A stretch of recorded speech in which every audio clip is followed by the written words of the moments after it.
nother state. I'm trying to eat down a whole nother plate. Seem like my homies was stuck in the hood. I just told them be safe in the state. All right, welcome to the Black Miss Podcast. Welcome to the Black Miss Podcast. Welcome to the Black Miss Podcast. I am your host, Too Black. It is just me today. This is a special episode, but the family will be back for later this month for our normal scheduled episodes. I do want to say, happy Black August. We're going to get into that with our episodes later in this month, so be on the lookout for that. This episode is more of a current event, so we're going to be talking about Cuba, Afro-Cubans. And the myth is today more of a question than it is a sentence that we can debunk or not. It's a question which I think can be answered. So I just want to share a few words, and then we're going to get into our guests, and we have a great conversation that's already been recorded, and let's just get at it.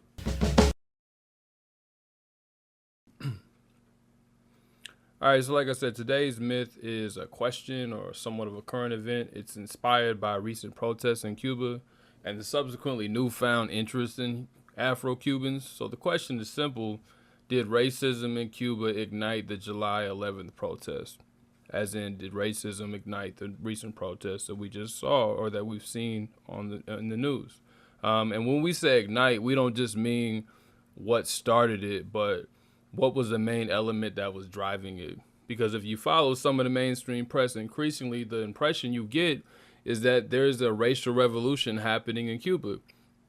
Now, shortly after the protests in Cuba, Black Lives Matter Global Network put out a rare radical statement in solidarity with the Cuban people, the Cuban Revolution, and they called for an end to the U.S. blockade on Cuba. This statement was blasted by both liberals and conservatives for being insensitive towards the experience of Afro-Cubans. Since the BLM statement release, mainstream publications have poured out a redundancy of pieces proclaiming that the protest is some type of black awakening. So if you do a simple Google of the term Afro-Cubans, it's going to lead you to the following results of pieces. So in Slate, we have fear of a black Cuban planet. In Washington Post, we have a black uprising is shaking Cuba's communist regime. In the Politico, there's Afro-Cubans on the brink. In NPR, there's Afro-Cubans come out in droves to protest government. Now, these are just 4 articles. There are more, but those were the most interesting and sensationalizing. The United Nations played along in this too, though. So the UN Human Rights High Commissioner Michelle Bachelet tweeted that the Cuban government should listen to the grievances of protesters with a picture of an Afro-Cuban holding a Cuban flag. This Afro-Cuban's name is Betty Perillo Quesada. The problem was that the picture was from a pro-government rally that was in response to the anti-government protests, not the alleged anti-government protests that were getting all the headlines. So the lady in the picture was not protesting Cuba, but it was tweeted out as if she was. When Quesada tweeted in opposition to this mischaracterization, her Twitter account was blocked for unusual activity. Like, it actually happened. I can't make this shit up. Now, some of you may not have no context or clue about the recent protests in Cuba, so you don't even know what I'm talking about. And if you follow mainstream news at all, you probably just get a combination of stories demonizing Cuba as a repressive, failed communist state, as President Biden recently called it. How the United States is going to continue to stand with the Cuban people who have suffered decades under a failed communist regime. Or pieces showing a sudden interest in Cuban racism that we've never seen before. You may hear some U.S. pundits and scholars claim to offer a nuanced take, but these takes tend to obscure the material impact of U.S. policy on Cuba and the history that preceded it. So before we go any further, we want to offer a quick assessment of what happened on July 11th and add some context as to why it happened. To do this, I'm going to play a clip from the independent media company Belly of the Beast, who filmed an entire documentary entitled The War on Cuba, explaining the impact of the U.S. blockade on Cuba. And they recently posted a report about the protests on the 11th, so I'm going to let y'all hear that. Thousands took the streets this Sunday in the biggest protest Cuba has seen in decades. The chants focused on civil liberties and the political system, but scarcities were the biggest factor fueling the demonstrations. ¿Por qué ha salido tanta gente a la calle? Por hambre, problemas, unas medicinas, falta de todo, todo se mezcló, los apagones, todo se mezcló. US sanctions, intensified during the Trump administration, triggered Cuba's economic crisis. But the protesters took their anger out on the Cuban government.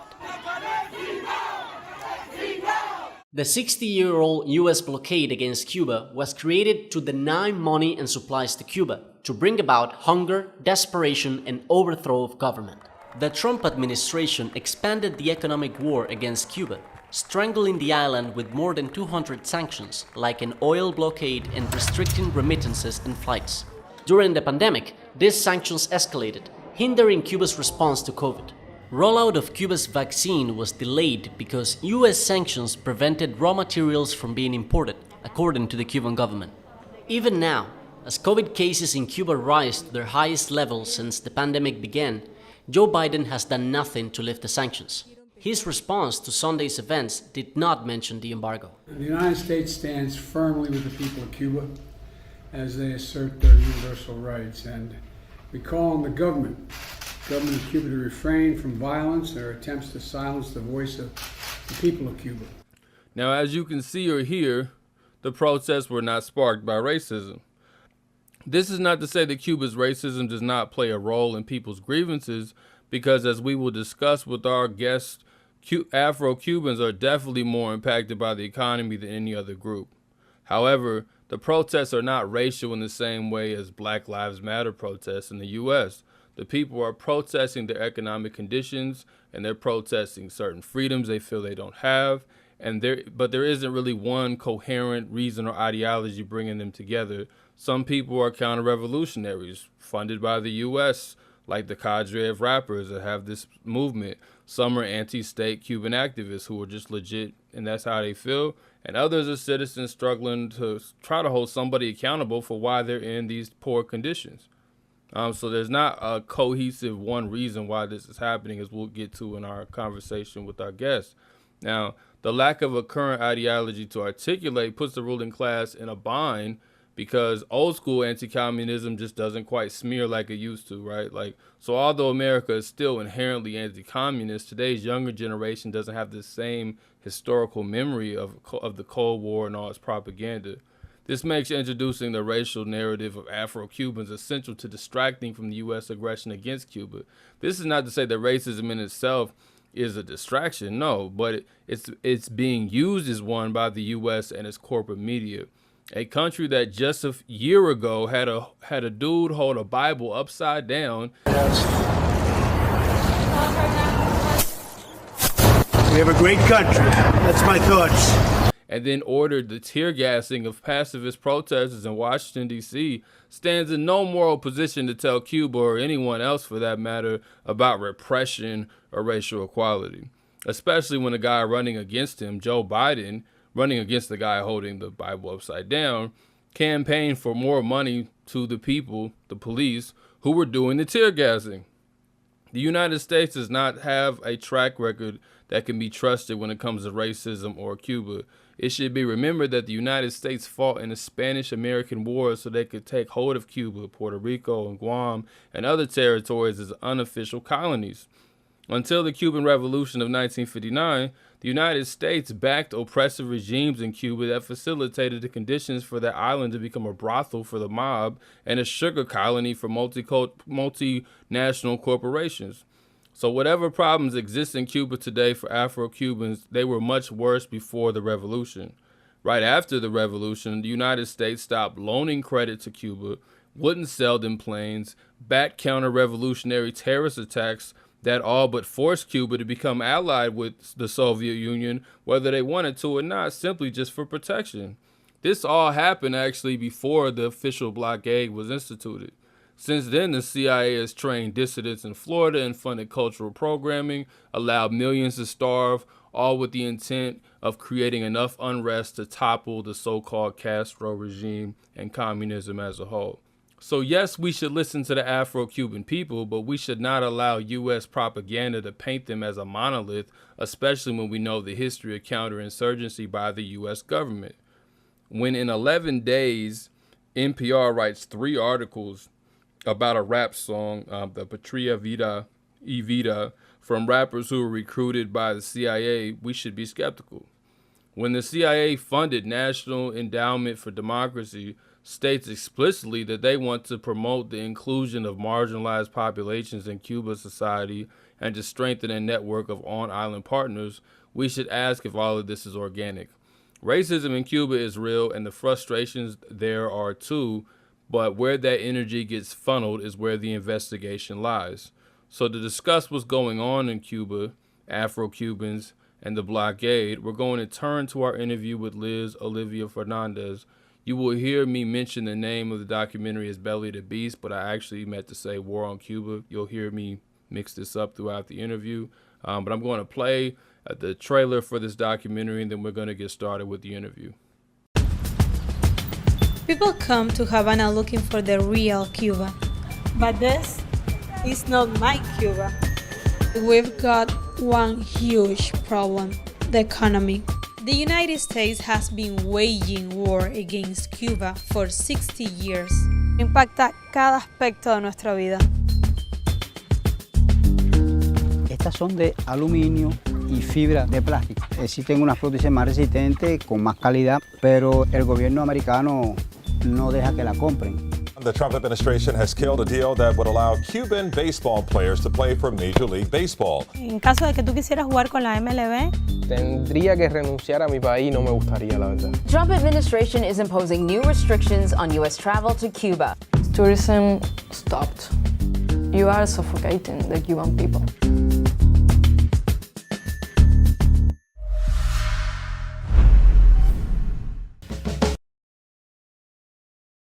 Today we are looking to get some insight on what's going on in Cuba from the perspective of an Afro-Cuban.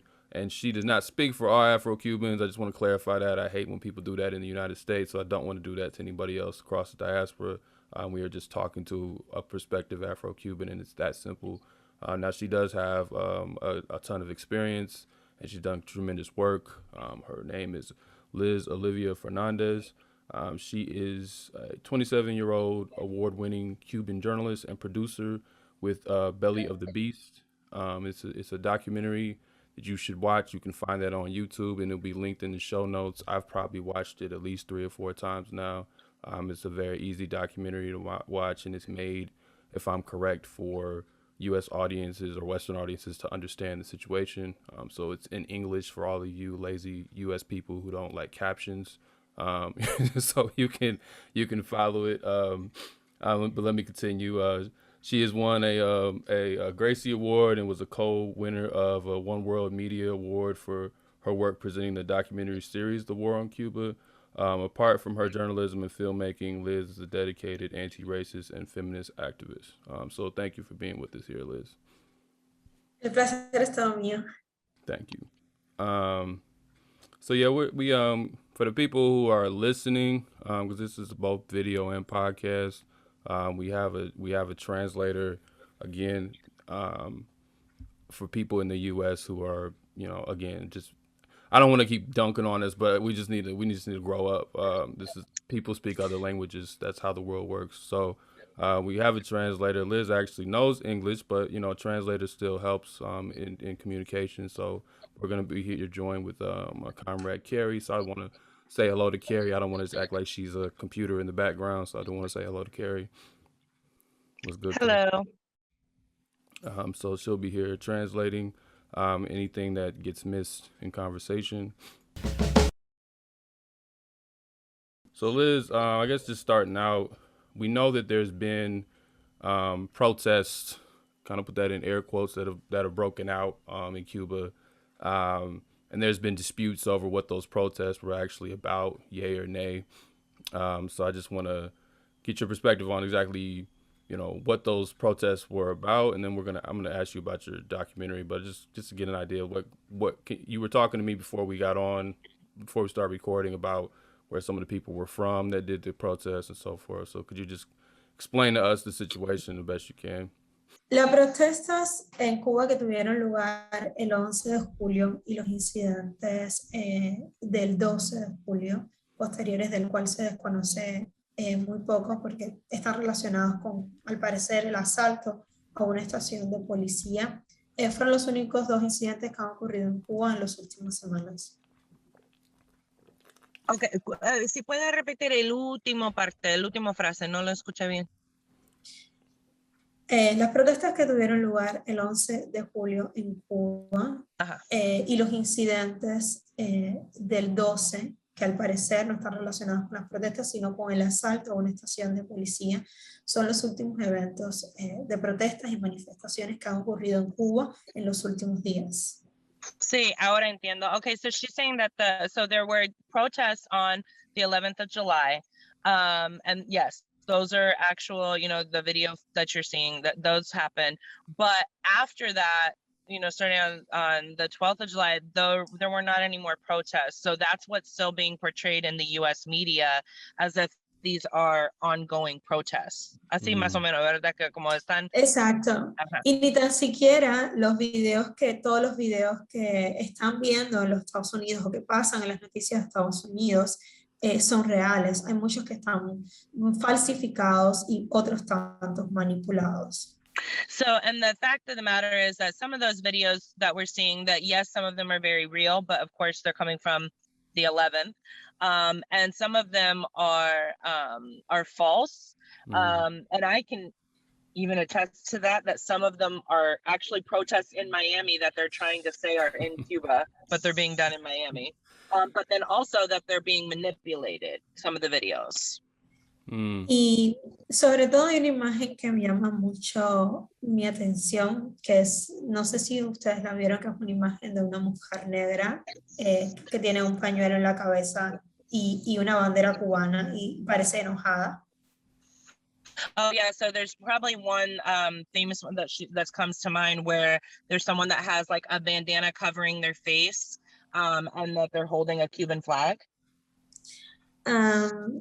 Y lo curioso es que yo estaba en las manifestaciones del 11 de julio y yo vi a esa señora y ella era una de las manifestantes pro gobierno. ¿Ella era parte de qué, perdón? Manifestaciones pro gobierno. Pro gobierno. Okay, so what's interesting is she said what's interesting is that she saw this woman, and so this woman's being portrayed as being anti-government, but she's actually one of the protesters that was pro-government. So, and Liz saw her, so. Oh yeah, I think I saw that on some outlet, but so you actually saw it in real life, like. Yeah, I have video of her in my phone. But that's interesting because I remember that was something that came up on Twitter. People were calling out that they were using her for the opposite of what was actually happening. Yeah, okay. Y ahí quería llegar. This is my point. Ahí quería llegar precisamente porque evidentemente hay una instrumentalización muy grande de las protestas y quieren convertirlo sobre todo en un asunto racial. Es decir, quieren racializar las protestas para denunciar algo como los cubanos negros oprimidos son los que se están levantando contra el gobierno cubano. Yeah, so this is being instrumentalized and trying to be portrayed as if this is a racial kind of protest, that like the Afro-Cubans are oppressed and they are the ones who are rising up against the government, and that's what that image is being used to portray, that narrative. Would you say that that's actually a myth, that's not what's driving the protest? I'm not saying it's not part of it, but are you saying that's not what's driving the protest? Yo creo que los manifestantes, por lo que vi y por las entrevistas que pude hacer, por la gente con la que pude hablar que se estaban manifestando, no se estaban manifestando por cuestiones raciales. Estaban pidiendo cuestiones elementales que necesitan no solo las comunidades afrocubanas, sino toda Cuba, porque estamos viviendo una severa crisis económica. Yeah, so she's saying that basically what's manifesting is not necessarily like race is always an underlying factor, I guess we could say, but it's not what's manifesting is not based on racial discrepancy, racial discrimination, or racial issues. It's what's happening to all of Cuba, and all of Cuba is currently suffering an economic crisis. Y ahí está el punto. El problema es que la grave crisis económica que está viviendo el país, agravado con la situación de la pandemia de la COVID-19, nos afecta a todos, pero no nos afecta a todos por igual. Resultamos más o menos afectados dependiendo de nuestra raza, de nuestro género, de nuestra clase social, de nuestro nivel académico y de dónde vivamos. Yeah, so she's saying, so what's going on with the crisis and like the economic, strife that they're experiencing on the island is affecting everyone. But yes, it's true that it's not affecting everyone exactly the same. So based on race and gender, and academic, level of education and where you live within the island, all of those do play factors into how deeply you're being impacted. Exacto, y sobre todo porque evidentemente o lamentablemente las comunidades negras son las más vulnerables y son las que más están siendo afectadas por la grave crisis económica que tiene el país. Yeah, and so she's saying that unfortunately, like overall, unfortunately, that is still the truth, that the Black community of Cuba is suffering at a higher level and are more vulnerable in general, but that's being exacerbated obviously under this crisis. Right. Y le iba a decir que una de las cosas que más llamó mi atención, las personas gritaban como libertad, abajo el comunismo, cambio, ¿no?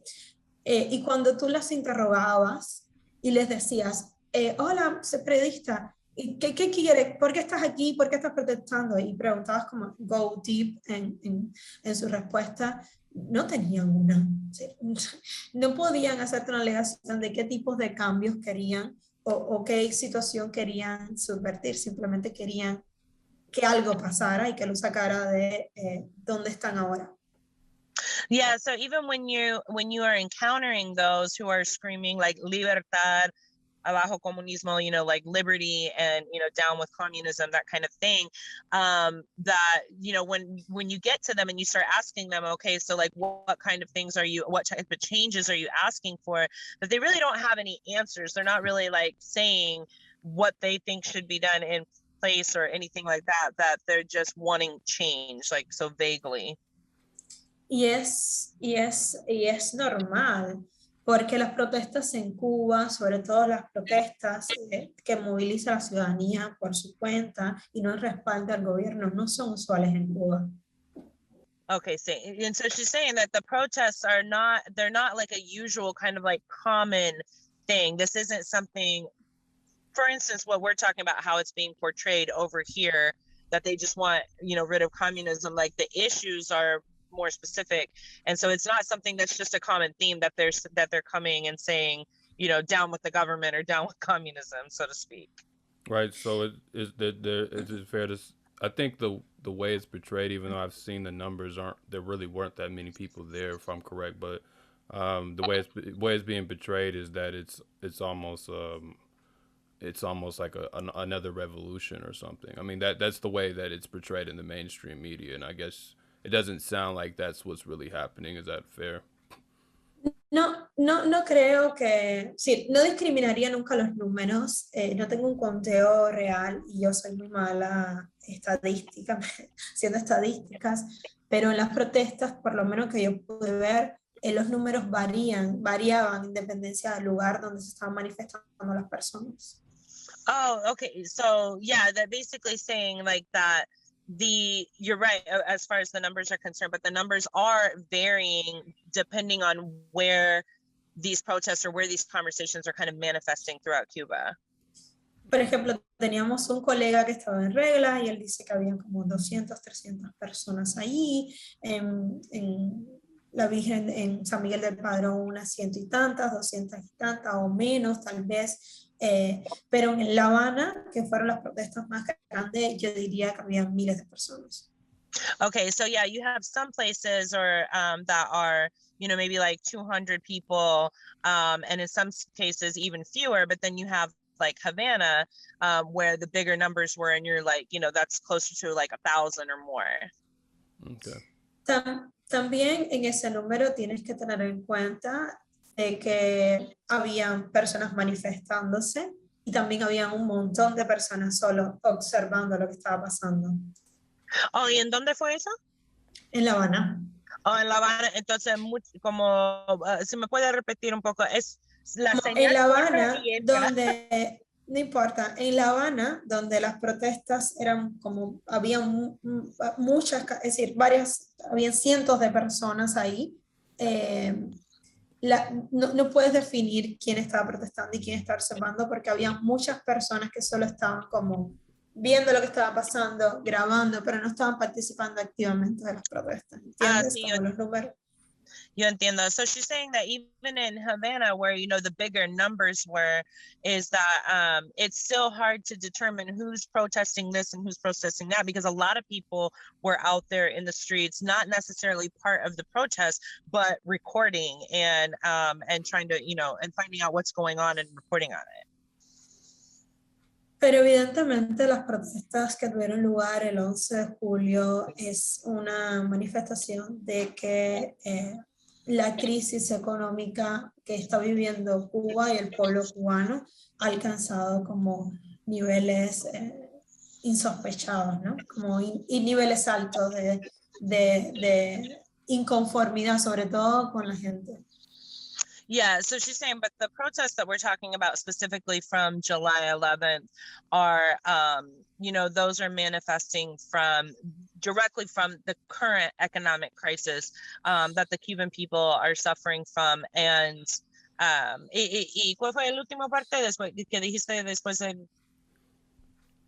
No, como que básicamente lo que dijiste, que es un síntoma de la crisis económica que está viviendo el país. Sí. Y de la crisis de COVID, todo combinadas como too much. Yeah, and combined with the pandemic crisis, you know, coupling that with what the current economic crisis is and how that's been, you know, impacted. That's what the protests are in direct response to, not about taking down the government or communism. Okay, so yeah. La gente, but one second.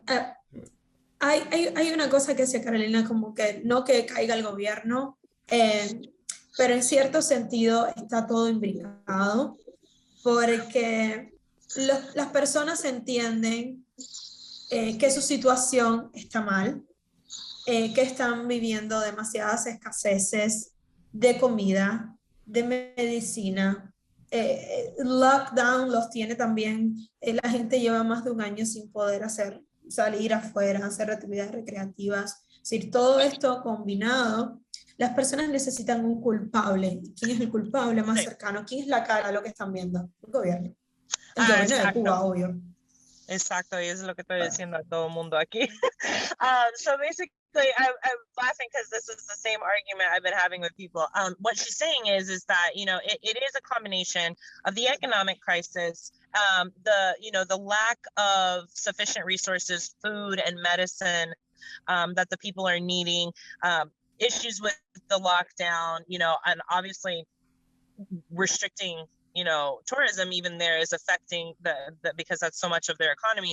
All of this is kind of like culminated in they're looking for someone not necessarily to blame but to hold accountable for this. So that's why I think that's where the narrative here on both sides gets kind of muddled, because that's what she's saying is that's what it is. They do want someone accountable for it. Right, I think Ese es el gobierno de Cuba. Which would be the Cuban government, obviously, yeah. Right, yeah, I think sometimes, you know, even being on the left, I think sometimes there's a tendency to just, I mean, I think it's fair to jump straight to the U.S. because that's where we live, but we also have to respect where other people live too at the same time. Like in the U.S., it's fair to jump, like, just lift the blockade because that's what we can control. Talking about if you live here, but you have to respect what the people on the ground in a different country are saying. Now, obviously, like we've noted, or like it's been noted, a lot of that is being exploited by the U.S. and certain things are being promoted to create more fissures and more issues or pit people against each other more than I think they may actually be. But at the same time, we have to still respect, where people are coming from, whether we agree with them or not. It seems like the economic crisis, obviously the Cuban government will play some role because it's not perfect, but there is the question that your documentary, Belly the Beast, was centered around of the blockade and the effects that has on getting resources in the country. And you also spoke about, not necessarily in the documentary, but you've spoken about it here, how that has detrimental effects on Afro-Cubans because of, the positions that they hold in society, which are not obviously near the top, generally speaking, whether that's, I would argue, mostly a legacy of colonialism and slavery and so forth, but it's still here and still being enacted in many ways. So again, to summarize that, the embargo, the blockade, what is it? How does it impact the economy? And then particularly, how does that deal with the relationships that Afro-Cubans have to the overall country of Cuba? Yo diría que mucho de lo que está sucediendo ahora es debido al bloqueo. So I would say that a lot of what is happening in Cuba is a result of the blockade. Porque el bloqueo, concebido como política desde los Estados Unidos, es decir, tiene su final, su propósito es asfixiar al pueblo de Cuba económicamente para que en algún momento se vire contra el gobierno y ocurra el famoso regime change. So that because the blockade is a political tactic in the United States, with the intention of, kind of tightening its grasp or choking essentially the Cuban people, restricting them, because the ultimate goal for the United States is the regime change. So it is doing what's intended. And that's the goal of a sanction, is to collapse a country, which that's what makes a sanction so ridiculous in and of itself. But continue, I'm sorry. Continue. No, y en cierto sentido, antes incluso de que llegara la pandemia de la COVID-19, que no solo ha afectado a Cuba, sino todo el resto del mundo, la economía, muchas economías han colapsado por los efectos de la COVID-19. Imagínate, es un país bloqueado hace 60 años como Cuba. La situación ya estaba agravada ya por las sanciones de Trump.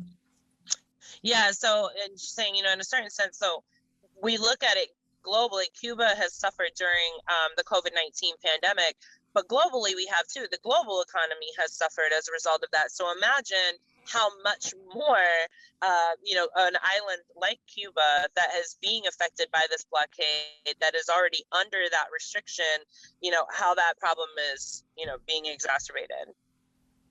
Y sobre todo que estos problemas se habían empezado a agravar desde que la administración de Trump llegó a la Casa Blanca. Desde que la administración de Trump, ¿qué? Llegó a la Casa Blanca. Oh, yeah, and it just also, pandemic aside, but so above everything, how those sanctions and that restriction has tightened with Trump ever since the Trump administration, came to the White House. Porque uno de los pilares, diría yo, que es de las campañas políticas de Florida y la gente que apoya, sobre todo es la exigencia de remesas, para poder enviar a su familia, reunificación familiar, y todas esas cosas que son como lo más básico, lo que siempre han hecho para sus votantes en Florida. Hasta eso dejó de existir. Yeah, sí, yo sé. But that one of the pillars of the political campaign within Cuba was surrounding the remittances to Cuba, and obviously that's one of the things that changed the most under the Trump administration. Le falté algo a esto, como que eso es, en Florida, esa es como la campaña. Sí, acercando. básicamente, es como que, básicamente lo que quiere explicar Carolina es que, sí, fíjate, como que al grado al que llegaron las sanciones y al grado que llegó a afectar, que ya no solo se ha afectado dentro de Cuba, sino los cubanos fuera de Cuba se vieron impedidos de hacer lo que siempre han hecho, viajar a Cuba constantemente para ver a su familia, reunificarse con ella, y que no lo pueden hacer porque tienen la embajada cerrada, y lo otro es enviarles dinero, enviarles remesas. Sí, hasta eso llegó, hasta afectar, si llegó a puntos tan insospechados que llegó hasta eso, afectarlos a ellos directamente en Florida.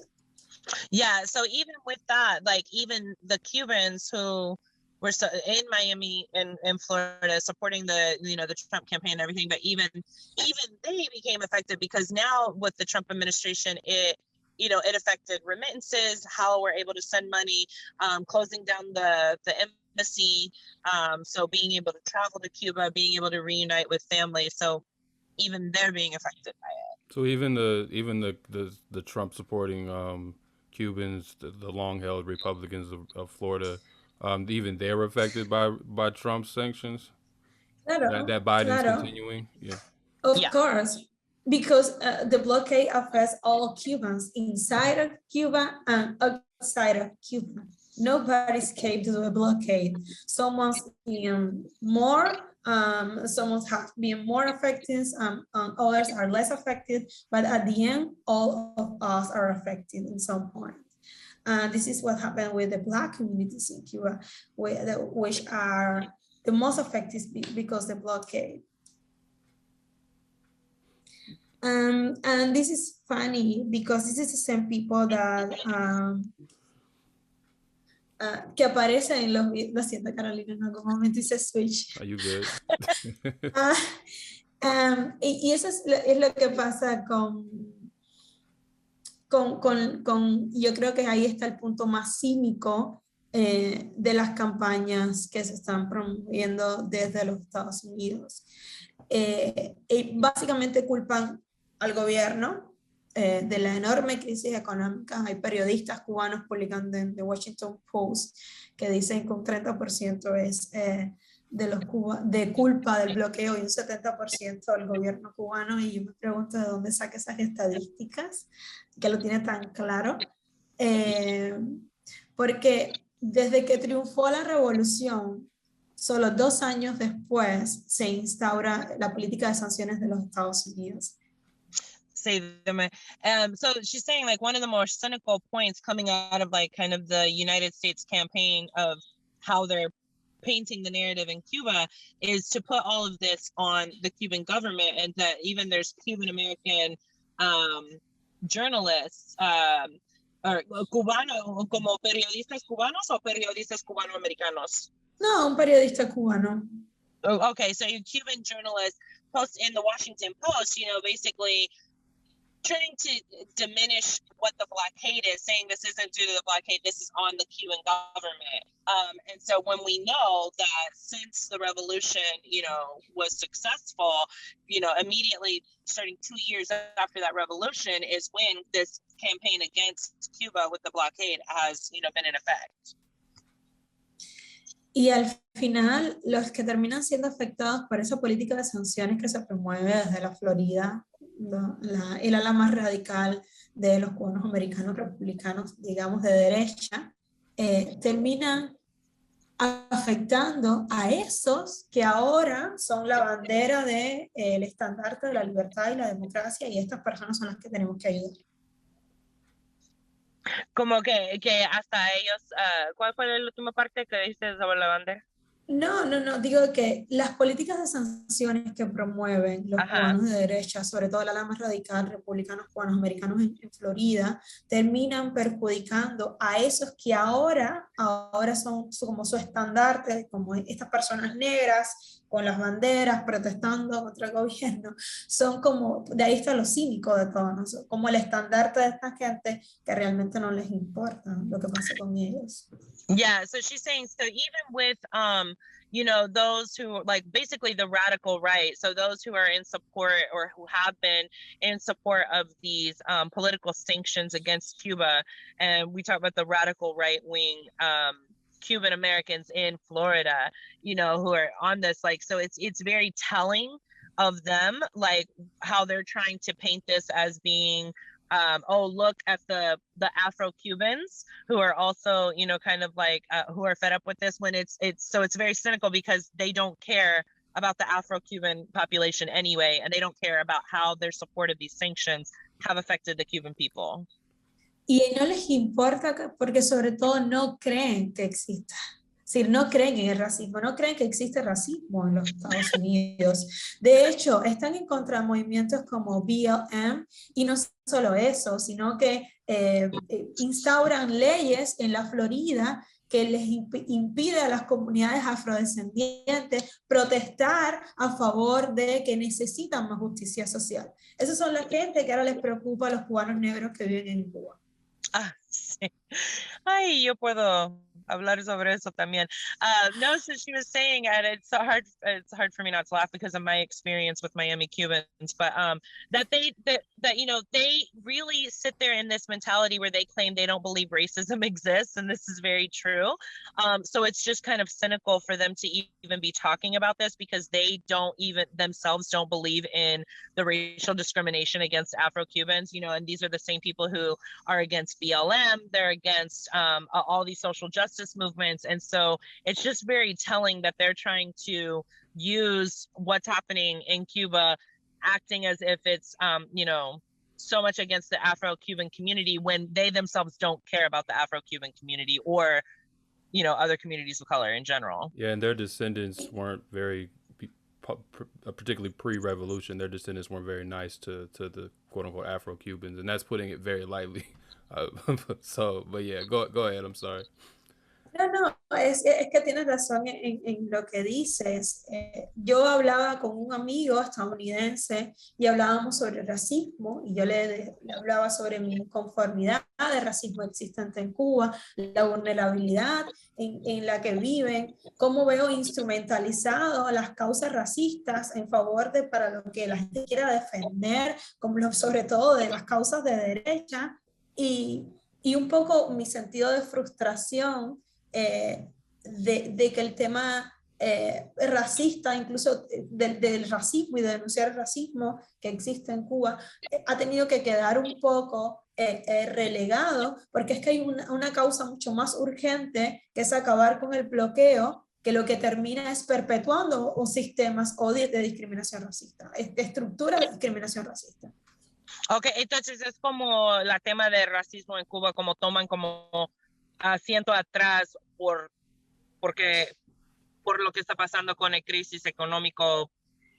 No, básicamente, Carolina, lo que quiero decir es que yo, discutiendo con amigos, de hecho de los Estados Unidos, haciendo como un poco de catarsis sobre la actual situación, le hablo de mi frustración de que y lo triste que es que el tema del racismo haya tenido que ser relegado, y el tema de cómo me frustra que la mayoría de las personas que salieron a la calle fueron personas negras, porque son las que viven y sufren más las crisis, porque viven en condiciones de vulnerabilidad, en lugares marginalizados, hayan quedado atrás, porque hay un asunto más urgente que resolver, que es el bloqueo, porque ese es el principal obstáculo que nos daña a nosotros y que además perpetúa estructuras racistas, sistemas estructurales racistas dentro del país. Exacto. Okay, so she was saying how she was talking to a friend of hers here in the United States, and you know, when we're talking about the topic of racism, it's that racism is almost relegated to kind of taking a back seat because of what's going on in Cuba, despite the fact, you know, because of the economic crisis in Cuba, which results from the blockade and other factors, but because of the fact that the truth is still that Black Cubans are still the most marginalized. They're still the most affected by the economic issues, sanctions, etc. But that, so she's expressing her frustration that, you know, it's being relegated to that level because of what's going on with the economic crisis. ¿Verdad? Como es como...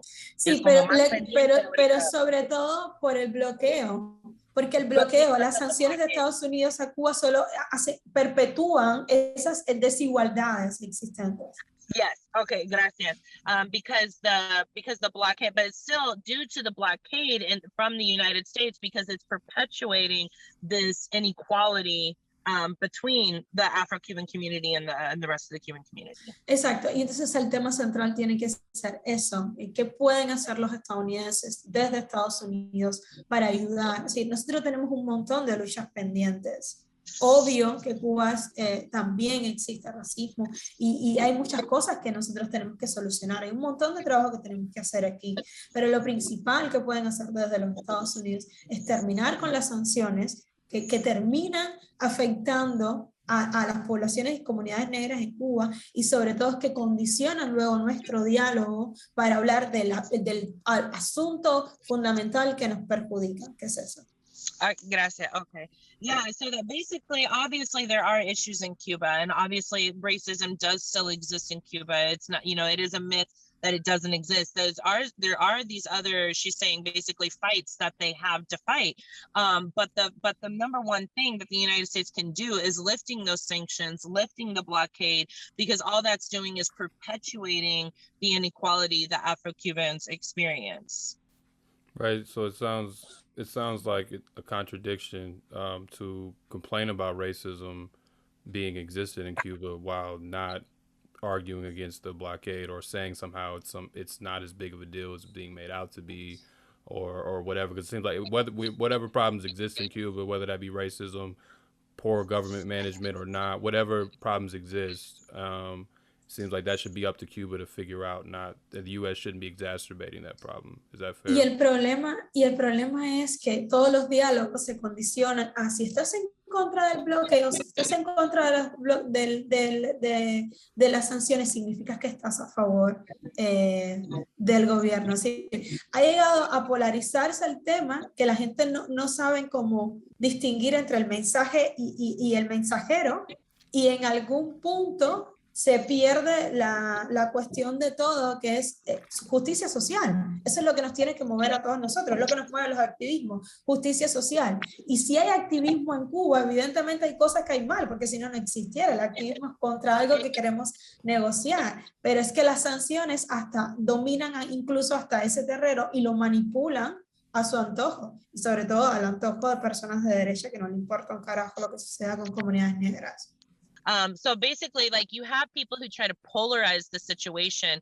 And so if you are against the sanctions and against the blockade, then they're equating that to, oh, you are, in support of the government, you're communist, you're this, you're that, you're not holding the government accountable. And so, but what's getting lost in that is the point of how the sanctions kind of take over. Así más o menos lo está diciendo, porque se pierde el punto de justicia social, ¿verdad? Sí, porque se olvidan, es como el blanco y negro y el gris queda en territorio de nadie. Yes, because then what gets lost in all that is that the point is social justice for the Cuban people, and that's getting lost in that narrative that is trying to polarize the situation, and it's kind of divorcing the message from the messenger. Yeah, it sounds like racism is essentially a straw man here, or even I would go as far as a red herring. It almost in some cases has nothing to do with what people with the actual problem. Not that racism doesn't exist, but I'm saying the way that it's framed by the U.S. As far as like I just Googled Afro-Cubans a few days ago just to see what would come up in the mainstream press, and all I found was a bunch of articles that I never get to read any other time of the year. All of a sudden, telling me about all the racism that Afro-Cubans are experiencing all of a sudden. But again, this stuff doesn't get published regularly. You have to go find stuff like that. But all of a sudden now that's front page, and that's just interesting timing. So I guess I want to get to a question about as far as why the blockade is there. And I think this kind of ties into what I'm going to say as well. Like, obviously this stuff is being festered, by the U.S., by the CIA, and so forth, and they fester these issues because they want to, ultimately, like we said earlier, they want to remove the regime that's in place, whether you like communism or not. They don't like communism anywhere, and it's always been in their scope since pretty much since the revolution. There was some I was researching it before I got on here. Some people like the Dulles brothers and stuff, where they didn't know where it was going to go. But once Cuba started enacting certain policies on whether it was land reform or such, the U.S. was completely off it, and they were really there's people trying to get rid of them really as soon as they got in. So why? I guess the question is just very simple, and I don't hear this explained very often in mainstream media. Why is there a blockade? Like, what is the actual explanation for there being a blockade for 60 years on a country that's an island? Like, why is there a blockade? Yo creo que esa es una pregunta que mejor la respondería Marco Rubio que yo, ¿no? O Bob Menéndez. I heard that one, but Porque realmente no tiene ningún sentido. Ellos todo el tiempo intentan hacer entender el fracaso del sistema social que se vive en Cuba o al que aspiramos en Cuba, y culpan de esto. Es como estados fallidos, como les gusta nombrarnos. Pero hay una cosa, si el Estado es tan malo, si el sistema es tan fallido y no tiene cabida y no tiene acogida dentro de la gente, ¿por qué agregarle sanciones? ¿Por qué no dejas que caiga por su cuenta? ¿Cuál es la necesidad de estar ahí si ya ha demostrado por siglos y años que no funciona? ¿Por qué gastarse tanto tiempo en el Congreso y legislando leyes que van contra los cubanos si de por sí el Estado es fallido, ¿no? Creo yo, ¿no? Y eso lo debería responder él. I'll say, okay, so she's saying, like, obviously she was saying in the beginning, that's a good question for people like Marco Rubio and the United States Congress, because if Cuba is, as they say, such a failed, state of socialism, such a failed example or whatever, then what's the point of putting sanctions? What is the point of putting even more pressure? If it's failing, then let it fail. So she said that's a good question that they have, themselves, for like, what's the reason for perpetuating this blockade? Because if that's what their opinion is of Cuba, then why is it still going on? Yeah, and real quick, it's just interesting to call something a failed state that I think there was 2 years before there was a blockade after the revolution. So they gave it 2 years. I don't think you can call something a failed state in 2 years after a whole new regime. Like, if that was the case, then we've had a lot of failed states in the United States. If that was the case, so I'm saying, like, it's just interesting that after 2 years you put a blockade on the country, and then it's a failed state. That's why you have to argue that the blockades doesn't matter, because otherwise you're exposed that just doesn't make any sense. But go ahead, Liz. I'm sorry. That one. No, es que es básicamente eso. Es como ellos quieren hacer entender de que el problema es el comunismo y el socialismo o la sociedad progresista de manera general, porque ninguno de nosotros ha llegado ahí, ¿no? Que el problema es ese y no son ellos. Evidentemente hay un montón de cosas que se han hecho mal, evidentemente hay un montón de cosas que tienen que hacerse sobre la marcha, pero evidentemente el temor, el miedo siempre ha sido como la sociedad socialista, y no solo se ha visto en Cuba, bueno, Estados Unidos ha metido las narices en toda Latinoamérica. Sí, lo que me huele a izquierda, allá voy. Por favor, están hablando de fraude electoral en Venezuela y nadie habló de fraude electoral en Honduras, que hasta la OEA tuvo que salir a hablar de eso. Es decir, hay un montón de cosas de que yo creo que la ciudadanía debe aprender a leer entre líneas. Yeah, so, and that's like kind of like the common thing here is to blame it on what the problems are happening in Cuba, or when they have happened in Cuba, is to blame it on communism, blame it on socialism, and say that's the source of the problems, without like looking at what's really going on. And so that automatically they're saying that's what the marches are for. It's against communism without addressing what's happening in Cuba. And this is but this is typical of the United States, who has had its nose in Latin America's business always. When we look at what they've done in Venezuela and Bolivia and Honduras, y los demás, ¿verdad? Pero hay algo que... sobre todo la comparación de, bueno, ¿por qué centrarse en nosotros y no centrarse en Colombia o en Honduras, donde están pasando cosas? O, por ejemplo, ¿las protestas en Cuba fueron realmente más numerosas que las de Haití? ¿Cuántas noticias sobre Haití están corriendo? les interesan las comunidades negras del Caribe o no, o solo las cubanas. ¿Por qué las cubanas sí y las de Haití no? ¿No somos el mismo Caribe? Son cosas que realmente... Exacto, exacto. You know, and when we're looking at what's happening, the protests in Cuba are coinciding at the same time of what's going on in Haiti, and the difference in how the United States is treating that. And so it's like, so you're saying that you care about, you know, Africans or Black people in the Caribbean, but you're focusing on what's happening in Cuba. So what about Haiti? Like, are you saying that doesn't matter? Are you saying like, yeah? Y sobre todo porque las protestas en Cuba tuvieron lugar un día. Haití lleva semanas protestando, semanas con inestabilidad política, semanas, meses, años con una crisis económica enorme. ¿No se habla de eso en los medios de los Estados Unidos o es que yo estoy viendo otras cosas? Exacto. And so she's saying, you know, what's happening in Cuba, the protests in Cuba were one day. That's a day of protests in Cuba. Whereas at the same time, we're seeing what's going on in Haiti is weeks. And really, if we talk about it, months, years of the economic crisis that's been happening there. Yeah, Mosley was you know, even before he was assassinated, he was a terrible person and was backed by, you know, the corporate establishment. And even now, if you my organization Black Alliance for Peace put out statements on this, like they pretty much told the guy who had taken over that he can't be president, and they're gonna establish, I can't remember the name of this group, I'll look it up, but they're gonna just put a new regime in place. So for the arguments against like a dictatorship or repressionist authoritarian government, even I'm not saying that's Cuba at all, but even if that was Cuba, there's, like you were saying, there's no consistency. The same thing, I think you said Colombia, the same situation. Yes. Like there's absolutely no consistency there. And again, check out Black Alliance for Peace. Put out a statement making that point. Like there's no consistency there. So yeah, thanks for bringing it up because you're right. Like it doesn't make sense. Go ahead. Y sobre todo, una notica rápida, en los sucesos de Haití hay involucrados ciudadanos estadounidenses. Debería tener relevancia, ¿no? Digo yo.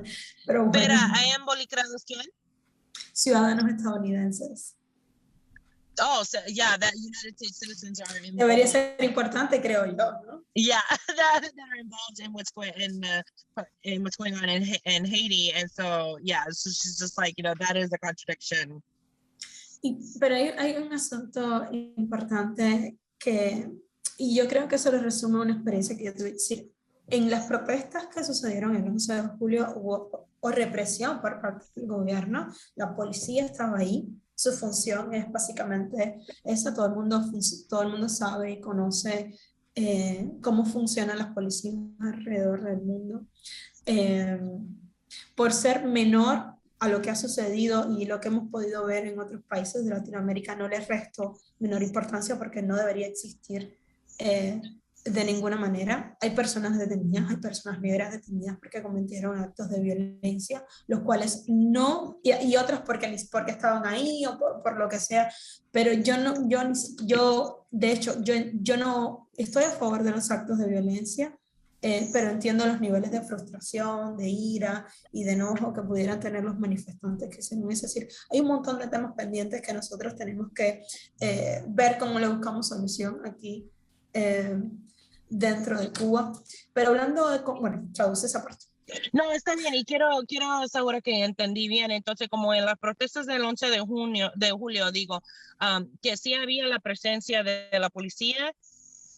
Claro, hubo presencia policial, hubo represión, que lo que significa, hubo detenciones, que lo que significa que fueron menores o que han sido menores, que lo que ha sucedido a lo largo de los años en protestas en Estados Unidos o en Colombia o en otros países, no significa que se le debe restar importancia. Claro, no es tan inflado como lo ponen en la televisión de los Estados Unidos, pero sucedió.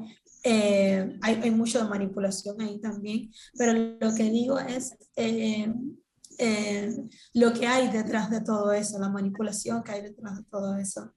Como al final, algo que hablaba yo con un amigo mío en Estados Unidos era como, yo un poco hablándole de la situación en Cuba y la situación de cómo han quedado las comunidades negras marginalizadas, y él me decía un aspecto muy importante, y él me decía, Cuba, la famosa dictadura de Cuba, que solo ha tenido 3 presidentes desde el 59, ha hecho más por las comunidades negras que lo que ha hecho 45 presidentes de los Estados Unidos. So basically saying, like, when we're talking about protests from July 11th, that yes, there was police presence. Yes, there's repression involved in that. And it's not to diminish what's going on in like the United States or in Colombia or these other places when we see what happens in the protests in these areas, but that it's still the conversation or like what actually happens and those protests is being manipulated here on the United States side.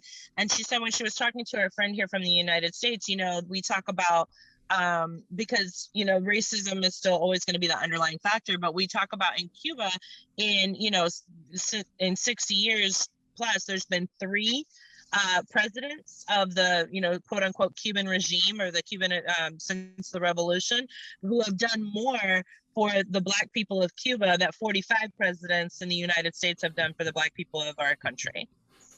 Y lo cómico de eso es que los únicos que son llamados dictaduras o regímenes somos nosotros los cubanos. Bueno, el gobierno de Cuba son los únicos que se les llama dictadura o régimen. Yeah, and so that it's like, you know, that's the government of Cuba, and so regardless of whether those out there who are calling it the regime or the dictatorship, etc. Yo sí, si tuviera que hacer una lista de los regímenes y las dictaduras de América Latina, incluido Estados Unidos, creo que no me alcanzarían los dedos de las manos porque no estaría Cuba solo ahí. Habían unos cuantos militando, incluso antes que Cuba. Yeah, so she's saying if we had to sit there and count all of the regimes or dictatorships that have been supported by the United States, you know, we wouldn't even have enough fingers to count on, including Cuba, because of what Cuba was prior to the revolution. Yeah, we wouldn't have enough fingers with all 3 of us combined to count right. how many dictators the U.S. has supported. So when we say that Afro-Cubans are in a worse position and than the white Cubans, and I think some of that, correct me if I'm wrong, was especially exacerbated during the special period when you had to open up for tourism and stuff of that nature. But how do you explain, like, why are Afro-Cubans in worse positions? Why are they more disenfranchised than the white Cubans in Cuba? Like, whether that's because of the blockade, whether that's because of the history of Cuba, all the different factors, like how do you explain that? Es una combinación de muchos factores.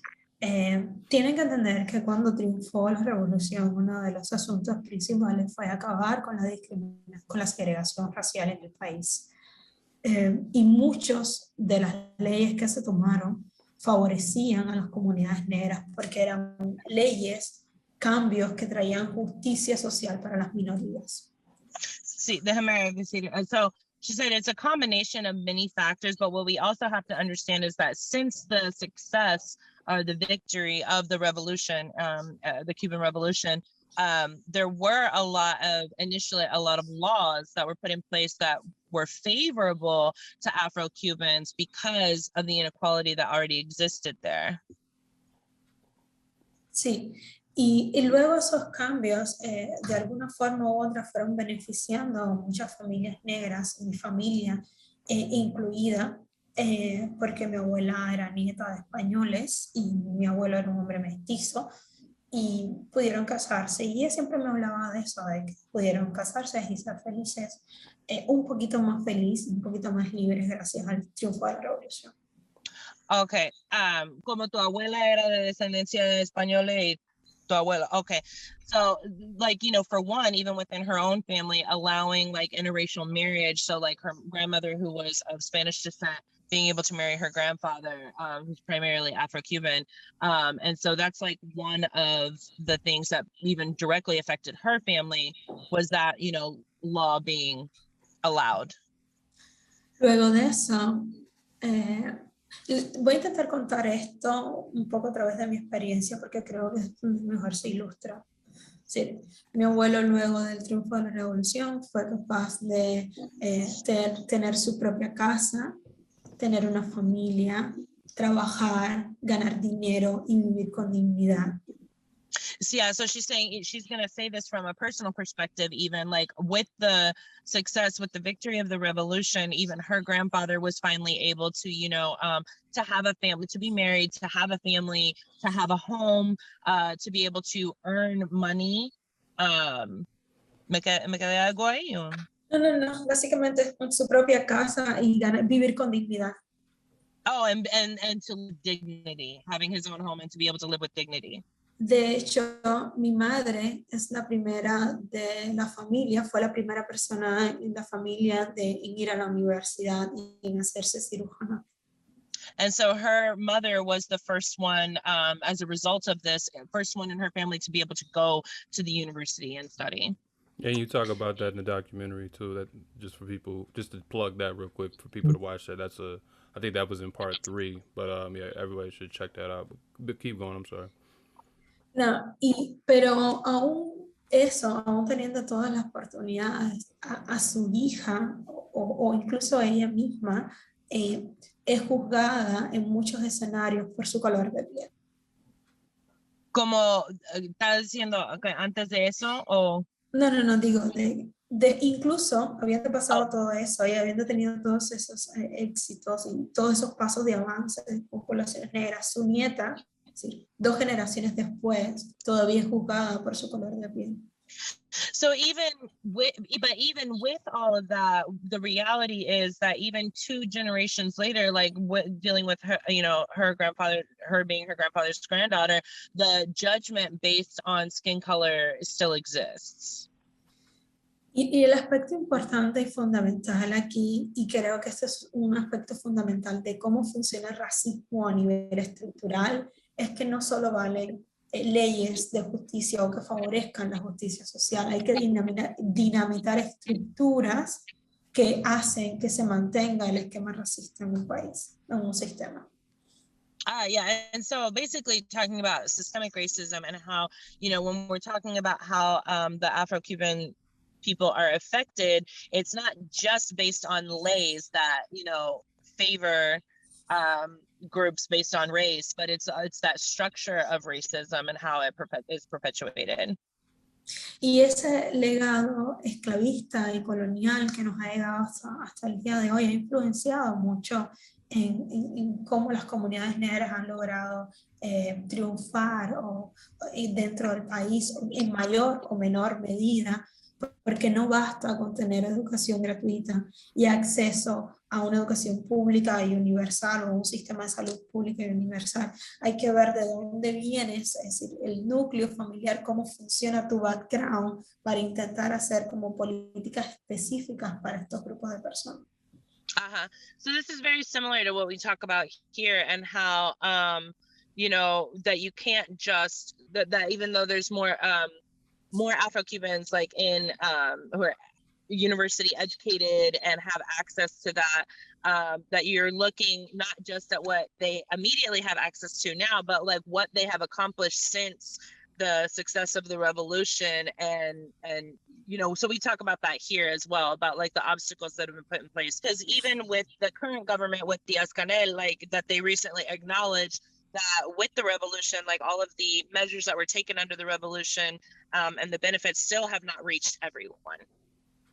Sobre todo, and we're specifically talking about Black Cubans. Right, and you said the government acknowledged that? Yeah.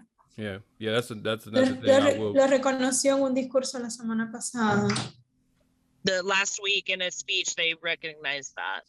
Yeah, es un poco entendiendo, y un poco lo que intentaba hablar con Carolina, de que hay un factor fundamental que tienes que ver de dónde vienes, y lo otro es que hay un factor cultural de que básicamente las personas negras oyen escuchando para qué sí son buenos y para qué no, qué es lo que está a su alcance y qué no, y es una cosa que se repite generación tras generación, y también eso, todo eso influye un poco en perpetuar como sistemas racistas o estructuras racistas dentro de la sociedad.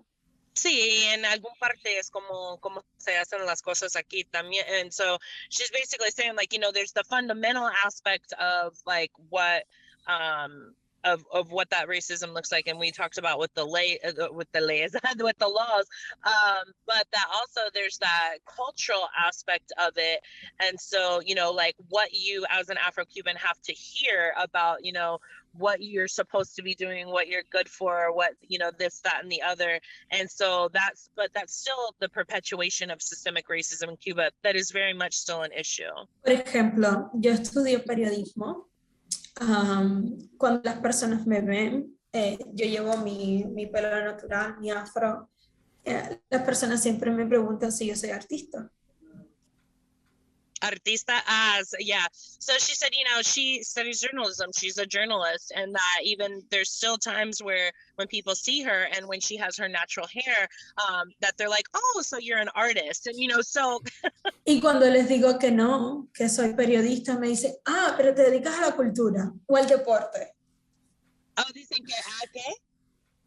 Pero cuando les rectifico y les digo que no, que soy periodista, me dicen, ah, pero te dedicas a la cultura o al deporte. Que dedican a la cultura. So that when she says, you know, she corrects them and says, no, I'm a journalist, that they're like, oh, so like, but like, are you focused on like cultural reporting, basically? O deporte. Or sports.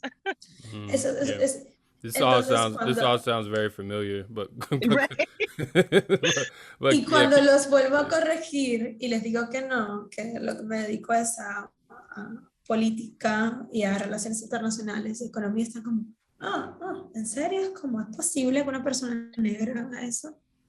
She said, yeah, and then when she further corrects them and says, no, I'm a journalist reporting on political issues, national issues, you know, that they're like, oh, really? Like a Black person is, you know, doing this work? Like, what? Yeah. Y eso es un poco como, explica como la mentalidad y la importancia de la representación y del poder real de personas negras siendo visibilizadas, haciendo cosas por la comunidad, porque no crecemos viendo ni escuchando eso. But no, she was saying that that's why it's so important for Afro-Cubans and especially Afro-Cuban women to be in these roles and to represent in these roles, because to increase that visibility, because that, you know, that invisibility is what's contributing to that mentality about where Black people in Cuba should be. Y lo que me preocupa de la visibilidad que tienen los cubanos americanos en Florida es que todos son hombres blancos. And that's one of the issues with visibility that she feels about, like how Afro-Cubans are portrayed in the United States, because in Florida it's mostly white Cubans. En Florida y en el Congreso y en la política estadounidense como tal. Oh, and the political representation. Yeah. Y lo que me preocupa es que, y si yo como mujer negra, ni siquiera me siento, sí, como mujer negra que vivo en Cuba, ni siquiera me siento capaz de hablar por todas las comunidades negras, afrocubanas. ¿Cómo se siente capaz una persona blanca que además nunca ha vivido en Cuba, ni siquiera ha estado en Cuba y además está muy alejado de la realidad que se vive aquí? ¿Cómo es capaz de hablar por nosotros? Uy, exacto. She made an excellent point about if she, as a Black Cuban woman, does not even feel like she can speak for the entire Afro-Cuban community, you know, why on earth does a white Cuban or a white Cuban American who's never even been to Cuba who doesn't believe in racism, right? Who doesn't believe in racism, think that they can speak for Afro-Cubans in Cuba? I think, I mean, when we kind of add it all up, it's like, I think that also an inaccurate assertion that is made is like the things that you're describing can all be blamed on like socialism and the revolution, as if the same racism and much worse racism didn't precede, it wasn't there before the revolution, right? Like, and then and if I'm correct, there's a longer history of color blindness, or as we call it, you know, color. We don't like to call it color blindness because it's really not an issue of blindness, but an issue of like not being able to recognize color. There's a longer history of that within Latin America, within Cuba, that precedes way before the revolution. That's a deeper cultural problem that I think rears its head nowadays. And again, I don't want to speak for what happens there because I'm not there, but it just seems like it's a false attribution to put that all on what's happened in the last 60 years as if there wasn't a bunch of racism beforehand. That it just doesn't seem like a fair assertion to make. So like, how does the government even address some of the legacy of all of this within, like, the legacy of colonialism and slavery that informs a lot of the nonsense you're talking about? How do you even address that?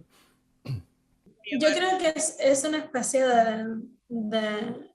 es todo muy hipócrita, ¿no? Porque el tema racial y de justicia social y de racismo existente es algo que nos viene de la colonia y es un poco lo que conversábamos ahorita del legado de la esclavitud de siglos de siendo como países esclavistas donde esclavizábamos a personas negras, y eso no se olvida en 60 años.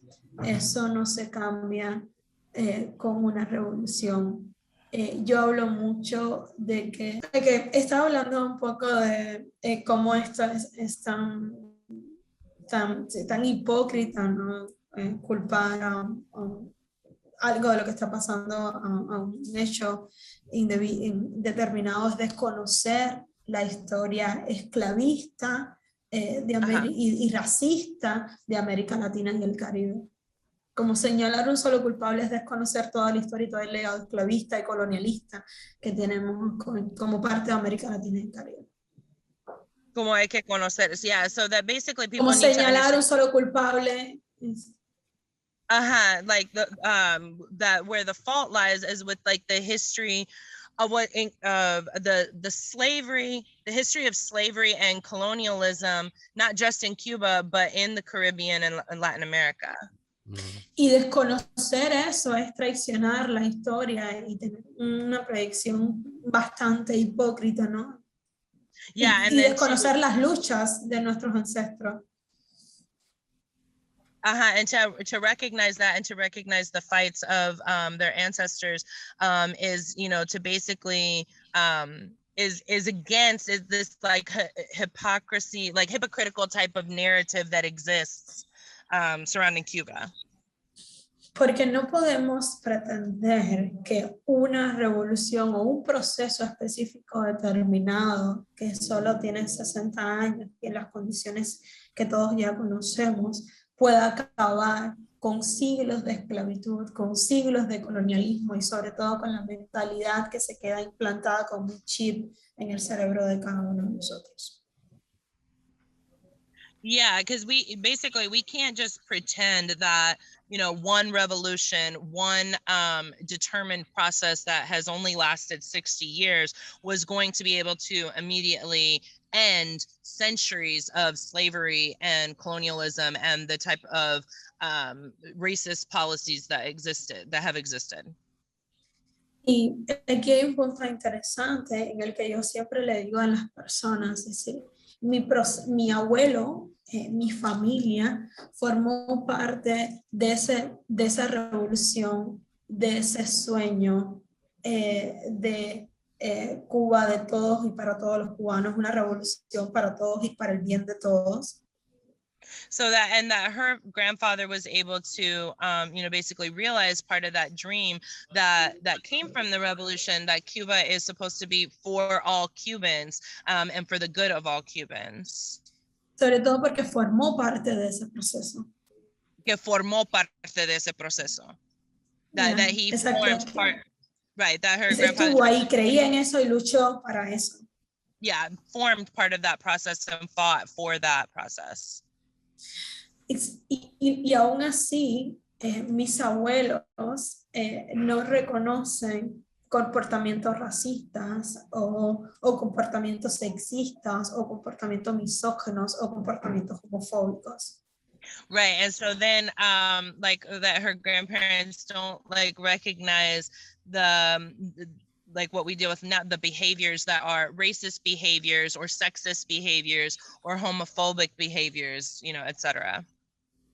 Entonces, para mí, You said your grandparents don't You're right, recognize her those grandparents. behaviors? What? You said your grandparents don't recognize those behaviors? No, sometimes they don't recognize Okay. that. Okay. Y aunque formaron parte del proceso inicial, del principio de cómo esta revolución es para todos y para el bien de todos, es el contraste que quiero hacer. No sé si Entonces, se entiende, Carolina. sí, es como más una cosa como generacional, por eso. So even though, so basically we're saying that it's like a generational issue because even though they formed part of that, you know, initial process, breaking down those racist policies and everything, that's still an issue that even like her grandparents' generation, you know, has in recognizing these behaviors. Y para mí, en este punto de donde estoy ahora y en lo que creo, yo sigo creyendo en un proceso revolucionario con todos y para el bien de todos, que tiene que ser obligatoriamente antirracista, antipatriarcal o no será. Perfecto. And so that she's saying that at this point of where she is in her life is that she still believes, she continues to believe in an ongoing revolution that is for all people, for all the people, but that is at its core anti-racist, anti-patriarchy in order to succeed.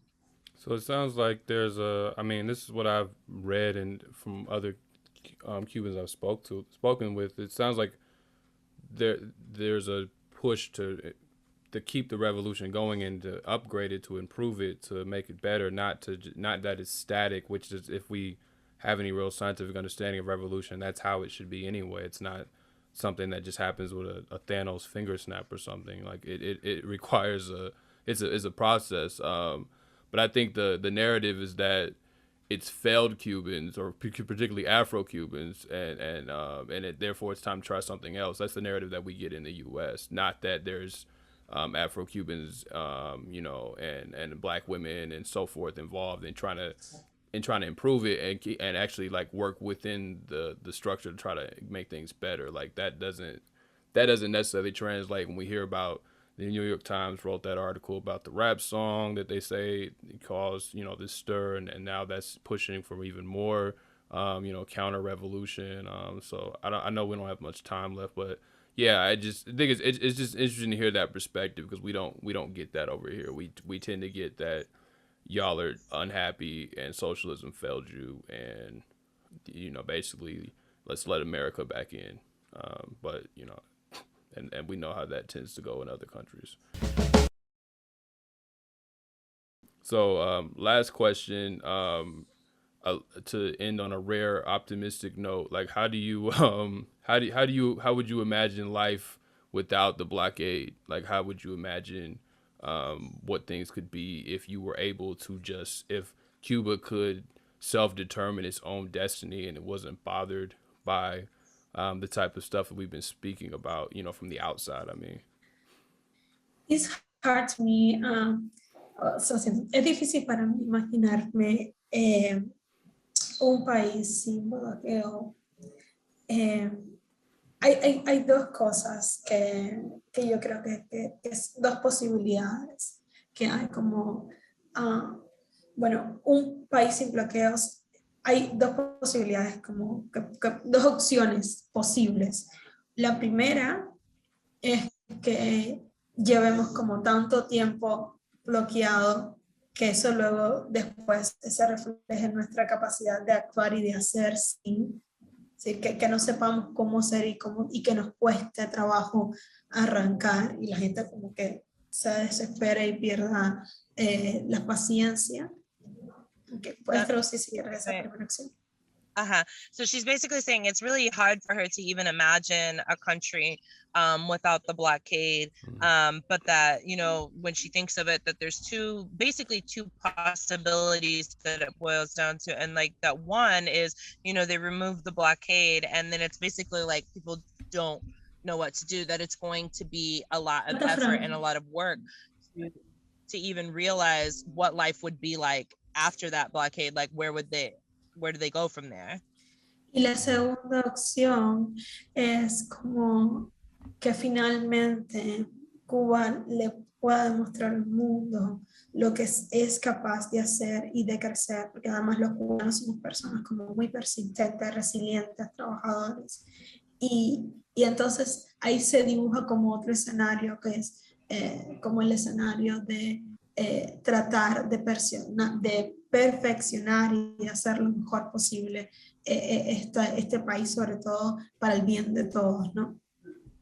Qué bien. No, and she was saying the second is that Cuba would finally be able to demonstrate globally, like what Cuba is capable of accomplishing, what Cuba is capable of doing, and being able to showing that work ethic and being able to perfect what the idea is, that a Cuba, the good of everyone.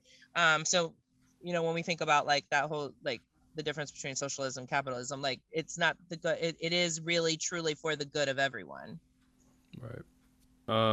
But yeah, thank you for that. I think on that point though, like to kind of close out, I mean, there's a lot more to be said about the socialism aspect of it, because I think it's just and even the things that even the things that happen within socialist governments where they get pushed to do things that might get labeled repressive, it's still in response to what the U.S. or the West is trying to do to counter their revolution, their country.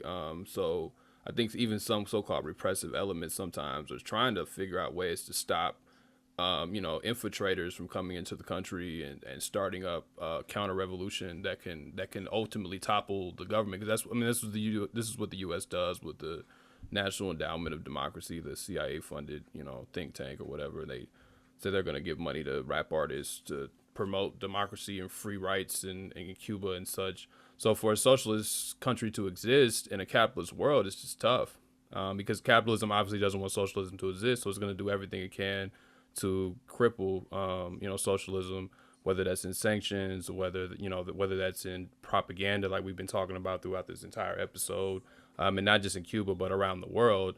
And so, anytime that Cuba is able the fact that Cuba still exists and it's still going despite all of the stuff we discussed, and it hasn't changed into some just typical United States colony like it previously was. That really annoys the United States. Like, it's obvious, like that a small island is still going, and we just can't get rid of them. Like, we just can't get them to stop. So anytime even a small protest pops up, the United States is going to be on it, because Cuba is not just inspiration for Cubans; it's inspirations for people across the world. And it's always been that. So I think it's important to give credit to that, and also recognize that for socialism to really exist, there has to be a dominant. Socialism needs to exist across the world. I would argue like that, because that has to be the dominant economic system where people are free to do what they want. But as long as capitalism exists, there's always going to be the capitalism has to expand and it needs new markets. So it's always going to exploit what it can, and it's not going to allow any counter ideas to exist, because it can't really coexist with those ideas, because you put capitalism and socialism next to each other by themselves and you let things go by itself, capitalism will lose. So capitalism has to always cheat to keep going. Yeah, but thanks for being here, Liz. Is there any last words you'd like to leave us with? Anything you want to say? This will obviously go mainly to United States listeners. So is there anything you want to share that people need to hear? Creo que es importante que las personas entiendan, y yo creo que esto es lo que hemos tratado de hacer, como que el bloqueo, es decir, ¿qué pueden hacer los estadounidenses por Cuba y las comunidades negras en general? Y es tratar de empujar lo más posible para que sus representantes eliminen las sanciones contra Cuba. Solo así vamos a ser un poquito más libres. Yeah, so she said she thinks it's really important for people in the United States to understand that what the United States can do for Cuba and specifically the Afro-Cuban community is to end the blockade, to lift these sanctions, to call on the representatives to support that. Yeah.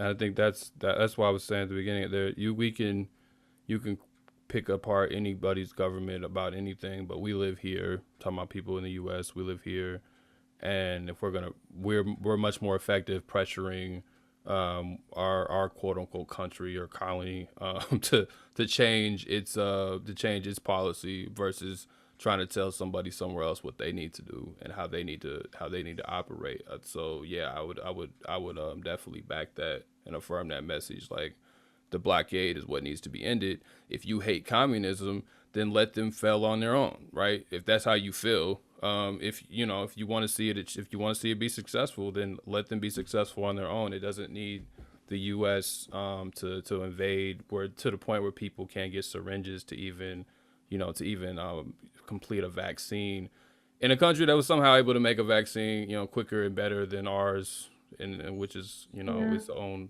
hilarious contradiction. But thanks for being here. I just want to encourage everybody to watch the Belly of the Beast documentary. It's a great documentary. Thank you. Yeah, and it'll be linked in our show notes. But yeah, definitely check that out. And we appreciate you for being here, Liz, and thank you, Carrie, for translating.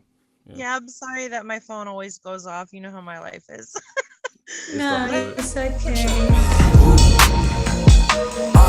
Okay, fresh out the plane in a whole nother state. I'm tryna eat down a whole nother plate. Seem like my homies was stuck in the hood. I just told them be safe in the state.